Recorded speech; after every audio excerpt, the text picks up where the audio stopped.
Olá pessoal, sétimo ano, sou a professora Ângela da Escola Municipal Padre Leonel Franca e vamos comentar e estudar o material de complementação dessa semana, que vai de 5 a 9 de outubro. E a parte de ciências começa lá na página 4.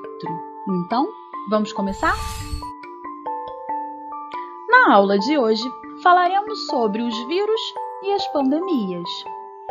Desde janeiro de 2020, a crescente proliferação do novo coronavírus transformou-se em um dos maiores desafios da humanidade. Entretanto, lidar com uma pandemia infecciosa de proporções continentais e mundiais não é algo recente na nossa história. Surtos de doenças repetem-se pelos séculos, com algumas semelhanças tanto na forma de propagação quanto de contenção dessas doenças. Dessa maneira, podemos equiparar essa pandemia com outras que ocorreram anteriormente e criar alguns paralelos entre os casos. Mas antes disso, vamos comentar alguns conceitos importantes. Pandemia é um termo usado para uma determinada doença que rapidamente se espalhou por diversas partes e regiões, continental ou mundial, através de uma contaminação sustentada. É o estágio mais grave de uma escala de incidência.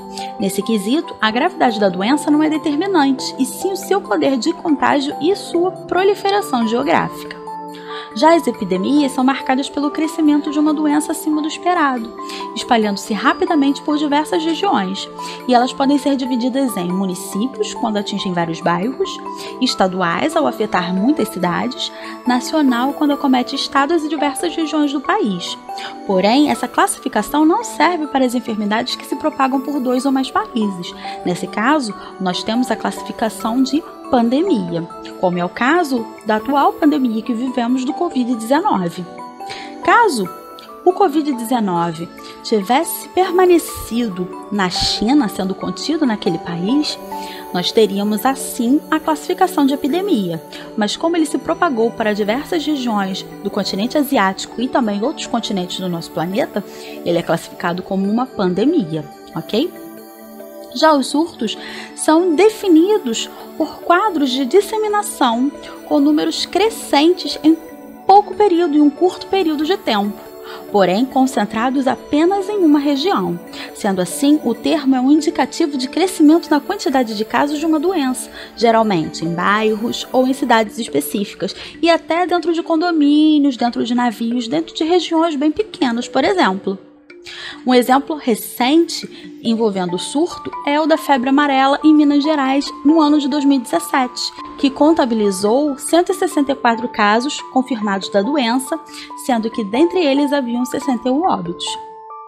Diferente das outras classificações, a endemia não considera o número de ocorrências de uma doença, mas sim a frequência com que ela aparece em determinada região, sem ser disseminada para outras comunidades. Por isso, é comum que ela seja percebida de forma sazonal, como, por exemplo, os casos de febre amarela comuns na região da Amazônia, casos de dengue no verão aqui no Rio de Janeiro. São áreas geográficas que vão apresentar surtos de determinadas doenças de acordo com a sazonalidade. Será que tivemos outras pandemias na nossa história? Nos últimos 30 anos, tem crescido o número de surtos de vírus, proliferando assim as doenças que assolam todo o mundo. Entretanto, relatos históricos de pandemias vão além do século XX e já preocupam a humanidade há um bom tempo. Vamos relembrar alguns destes casos?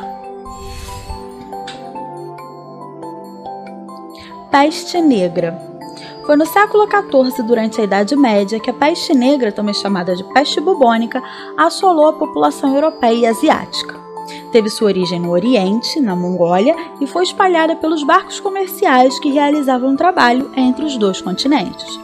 Causada por uma bactéria, a Yersinia pestis, essa doença primeiro atingiu os ratos e depois foi passada aos humanos pelas pulgas infectadas que haviam picado esses animais. Os sintomas eram parecidos com uma gripe forte, porém com o inchaço dos gânglios e presença de bolhas de pus e sangue pelo corpo. O maior problema que fez essa doença atingir grandes proporções estava nas condições de saneamento e higiene no momento. Estima-se que na Europa 1/3 da população morreu, ou seja, cerca de 25 milhões de pessoas entre os anos de 1347 e 1353. Gripe espanhola. A gripe espanhola foi uma das maiores pandemias da história que atingiu a população mundial no ano de 1918, ao final da Primeira Guerra Mundial, e permaneceu até 1920. Recebeu esse nome pois a Espanha foi o primeiro país a noticiar a doença. Existem duas teorias que sugerem que ela possa ter surgido na China ou nos Estados Unidos, mas não há provas que possam confirmar em qual dos dois lugares ela tenha de fato aparecido pela primeira vez. Influenza é o nome atribuído ao vírus dessa doença que infectou cerca de 500 milhões de pessoas no mundo. O número de mortes não é certo, mas estima-se que essa gripe tenha matado entre 20 e 40 milhões de pessoas no mundo. No Brasil, o presidente do país na época, Rodrigues Alves, chegou a falecer. O vírus veio da Europa para o Brasil a bordo do navio Demerara. O transatlântico desembarcou passageiros infectados no Recife, em Salvador e no Rio de Janeiro. Os sintomas da doença eram muito parecidos com o da atual Covid-19, com febre alta, dores no corpo, dificuldade respiratória, pneumonia, e não existia cura. Gripe de Hong Kong. Em 1968, a propagação de um vírus da gripe originado em Hong Kong provocou a morte de 3 milhões de pessoas. Surgido na China, infectou cerca de 500 mil pessoas em Hong Kong, causando grande impacto na Guerra do Vietnã, quando foi levado aos Estados Unidos e se espalhou rapidamente no mundo inteiro. Surgiu do aparecimento de uma nova variação do vírus influenza A, que deu origem a um novo subtipo, o H3N2. Transmitido por aves, sobretudo as criadas soltas e sem higiene, provoca febre alta, cansaço e dor nas articulações. Com uma progressão rápida e avassaladora, matou muita gente em pouco tempo, sobretudo em Hong Kong, a origem da pandemia, e nos Estados Unidos, onde quase 34 mil pessoas sucumbiram a ela. O mundo caminhava a passos largos para a globalização, e o maior número de voos internacionais ajudou bastante na transmissão deste agente infeccioso. Gripe suína. Em 2009, a gripe H1N1, influenza tipo A ou gripe suína, começou no México e logo se espalhou pelo mundo. Foi chamada de gripe suína uma vez que foi identificada pela primeira vez em porcos.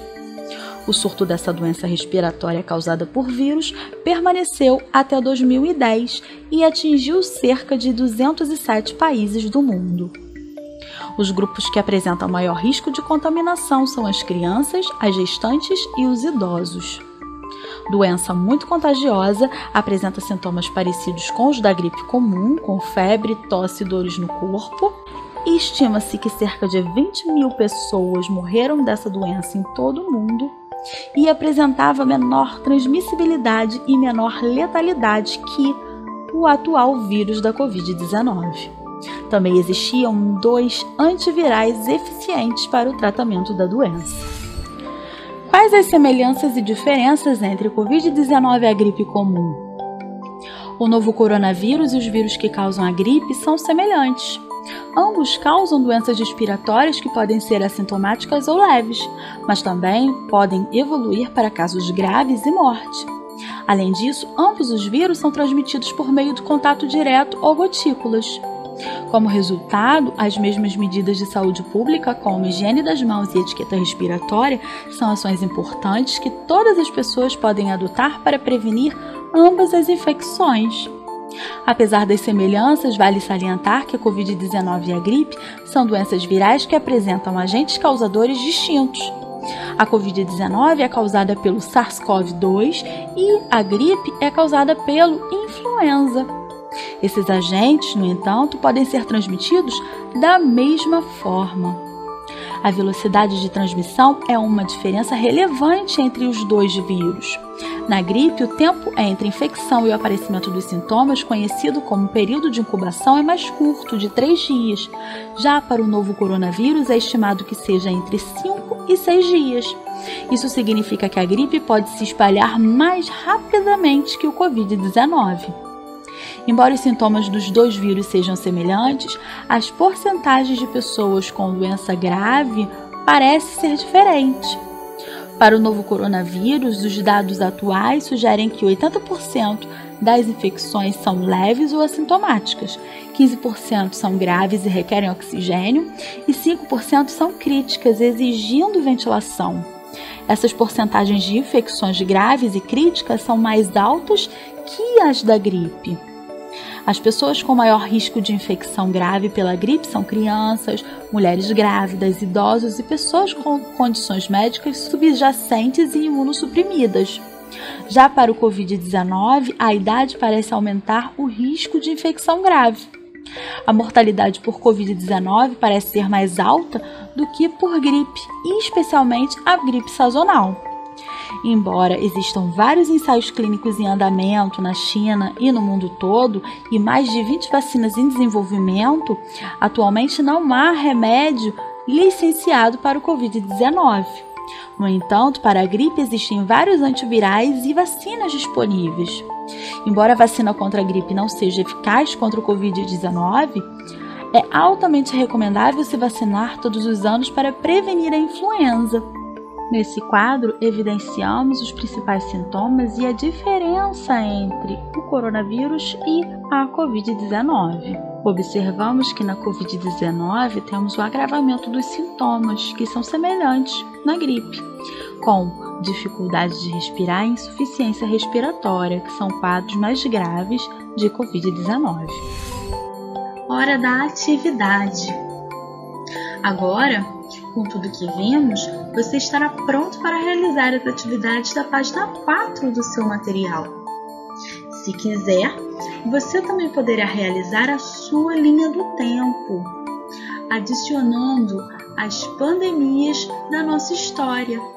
Para realizar a sua linha do tempo, você poderá acessar o site www.padlet.com. Esse íconezinho aí, que está no slide. Você deverá fazer um cadastro simples e poderá acessar com a sua conta da Microsoft, a conta que você tem para acessar o Microsoft Teams, ou qualquer outro meio. É bem simples.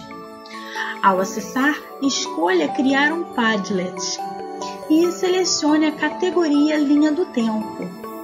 Lá você poderá organizar a sua linha do tempo, adicionar informações, imagens e, se quiser, ainda pode adicionar vídeos. Ao final, compartilhe a tarefa com seu professor. Você também poderá me marcar nas suas redes sociais. Fico no aguardo, ok? E com todas essas informações sobre as diversas pandemias que já acometeram a humanidade, fica clara a necessidade de investir e valorizar cada vez mais nas pesquisas científicas, nos estudos e nos profissionais de saúde. Afinal, mesmo com um histórico tão grande de pandemias, ainda temos muito que avançar para impedir que esse tipo de fenômeno volte a assolar de forma terrivelmente fatal, a nossa humanidade. Além, claro, de aprendermos com os nossos próprios erros e compreendermos que precisamos contribuir através dos nossos comportamentos e atitudes para que assim essa pandemia chegue ao fim e voltemos à normalidade. Dessa forma, aproveito para relembrar o uso da máscara, a lavagem das mãos, o uso do álcool em gel e evitar aglomerações, pois somente juntos sairemos disso tudo. Bons estudos e até o próximo vídeo. Tchau, tchau!